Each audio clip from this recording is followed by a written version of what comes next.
Alright guys, what's up? WWE for Life XX here, and today we're doing the Elimination Chamber results / highlights.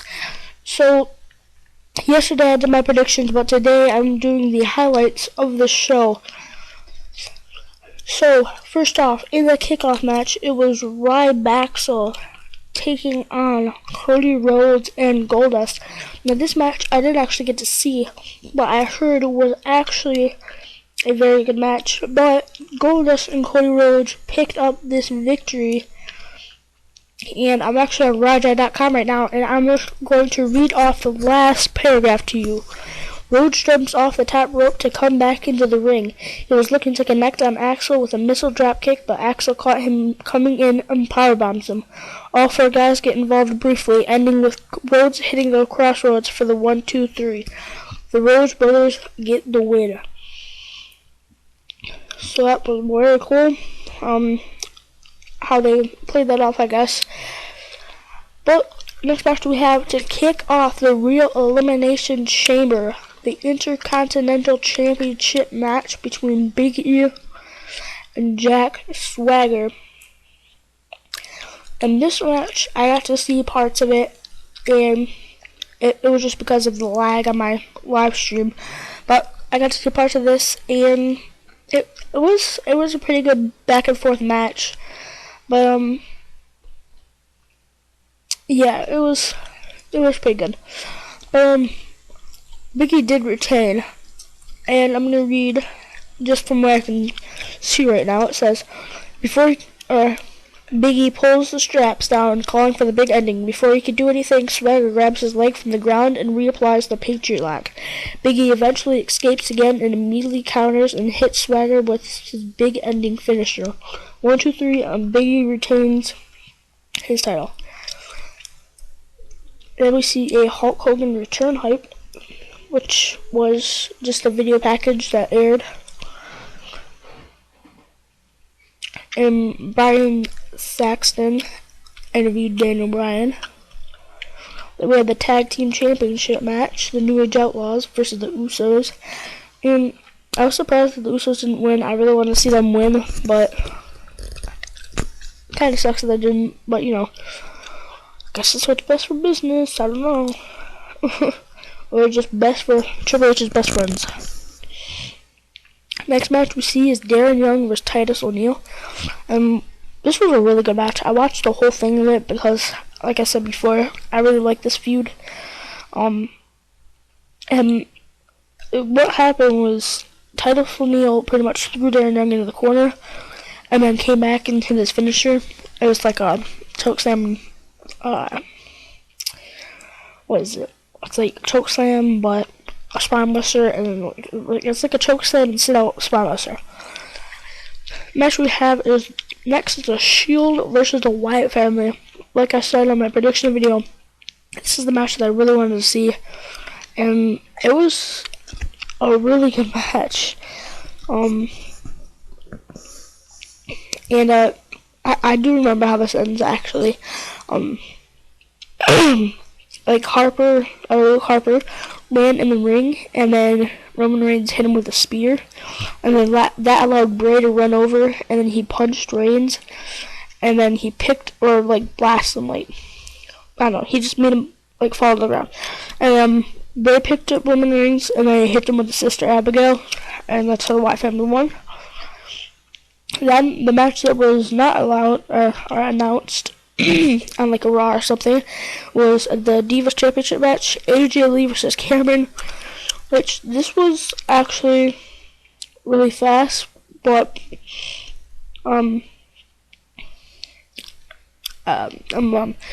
ended by disqualification, which I don't know, it's kind of weird. But after that it was Banners Barrett Part 4. He came out either 4 or 5 times tonight.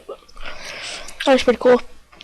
Then we had Batista versus Alberto Del Rio, and this match was just it was time consuming. I wouldn't want it in this card at all if we could keep it out.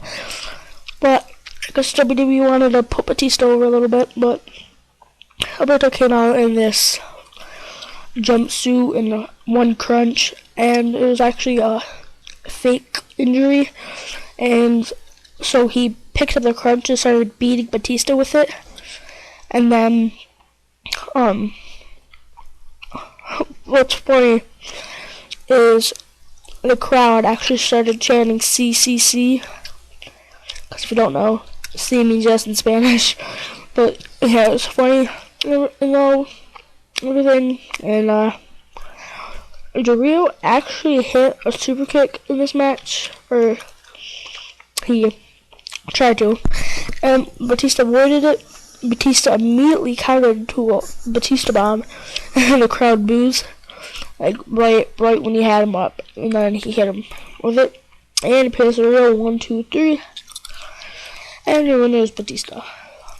Next match, which I did watch this whole thing, was the Elimination Chamber match, and it was oh, and by the way, I predicted the Elimination Chamber match incorrect in a couple other ones. Just go back to my predictions video and you can find out which ones I did incorrect.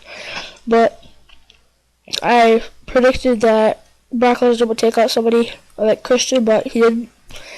So it was John Cena versus Christian versus Randy Orton versus Daniel Bryan versus Cesaro versus Sheamus.